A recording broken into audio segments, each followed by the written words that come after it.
बुलेटिनमध्ये एक महत्त्वाची बातमी आहे। ही बातमी सांगलीमधून येते। सांगलीच्या जागेवरून खतखत बघायला मिळते। उबाठा आणि काँग्रेसमध्ये सांगलीच्या जागेवरून खतखत आहे।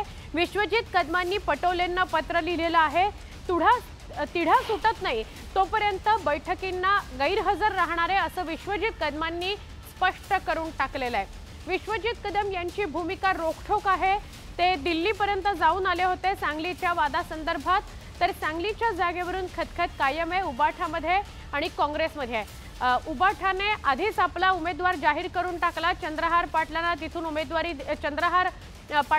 उमेदवारी दिलेली आहे। मात्र काँग्रेसला ते मान्य नाहीये, कारण ही काँग्रेसची सांगलीची जागा आहे। विशाल पाटील हे तिथून उभे राहतील असं विश्वजित कदम म्हणाले होते आणि त्याकरता विशाल पाटील विश्वजित कदम दिल्लीला पण गेलेले होते।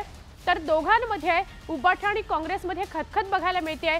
विश्वजित कदमांनी आत्ताची अपडेट अशी आहे की विश्वजित कदमांनी पटोलेंना पत्र लिहिलंय आणि हा सांगलीचा तिढा सुटत नाही तोपर्यंत मी बैठकांना गैरहजर राहणार असं कळवलेलं आहे।